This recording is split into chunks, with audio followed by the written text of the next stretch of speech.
కొన్ని దక్కాలంటే కొన్ని చేయాల్సిందే. ఏమి చేయకుండా ఎలా దక్కుతాయి అని చెప్పేసి వీళ్ళు మాట్లాడుకుంటూ ఉండగానే రవిబాబు పూజారి గెటప్ వేసుకుంటాడు. తదాస్తు తదాస్తు నమం భూయ అని చెప్పేసి అలా అంటూ ఉంటాడు. ఏంటి ఎవరైనా అని చెప్పేసి అందరూ ఆశ్చర్యంగా అటు చూస్తూ ఉంటాడు.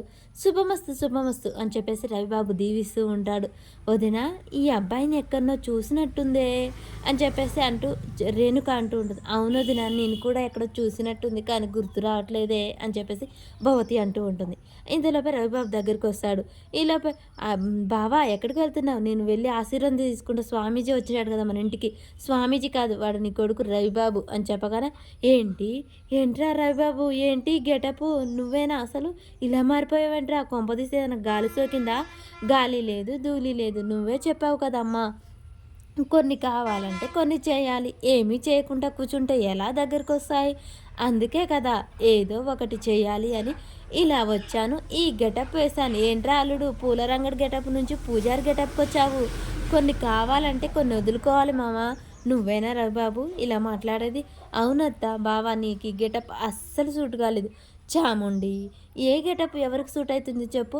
ఒంటికి కలర్ బాలేదని ఇంటికి కలర్ వేయకుంటుంటామా? ఆడది గొప్పదని చెప్పేవాళ్ళు మగవాళ్ళు కట్నం తీసుకోకుంటుంటున్నారా?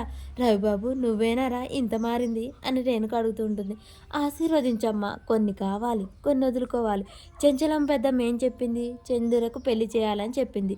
70 కేజీ 6 అడుగుల బంగారం 72 కేజీల వెండి ఇంట్లో ఉంది. బయటి ఇత్తడి రాగి ఎందుకని పెద్దమ్మకు తెలియాలనా వద్దా? ఆ సింధూర మెడలో ఈ 70 కేజీల బంగారం తాలి మెడలో కట్టాలి. అప్పుడు కదా ఈ ఆస్తి మనకవుతుంది, ఈ ఇల్లు మనకవుతుంది, మనం అనుకున్నది సాధించవచ్చు అని చెప్పేసి రవిబాబు చాలా కూల్గా వివరంగా సింధూరాన్ని పెళ్లి చేసుకుంటానని వీళ్ళందరికీ అర్థమయ్యే విధంగా చెప్తాడు. ఏంటి నువ్వు పెళ్లి చేసుకుంటావా? నీకెందుకు ఇస్తుంది?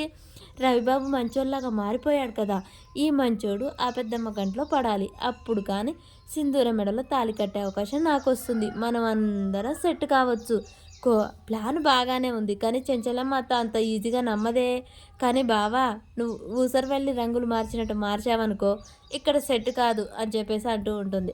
ఈలోపే భవతి ఉండి మా వదిన నమ్మటం అంటే నాకు డౌటే. వదిన నీ కొడుకు ఏడాడో తేడా కొడుతుంది. నా కొడుకు బాగుపడుతున్నాడని మీ అందరి కుళ్ళొదిరా కుళ్ళు అని రేణుక అంటుంది.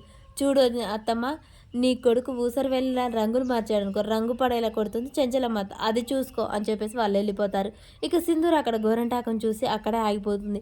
తనకు ఒక్కసారిగా గోరింటాకు పెట్టుకోవాలని కోరిక అయితే కలుగుతుంది. సింధూర్ ఆ బిందెన్న పక్కన పెట్టి గోరింటాకు అయితే ఒక గిన్నెలోకి ఎత్తుకొని చూసి మురిసిపోతూ ఉంటుంది.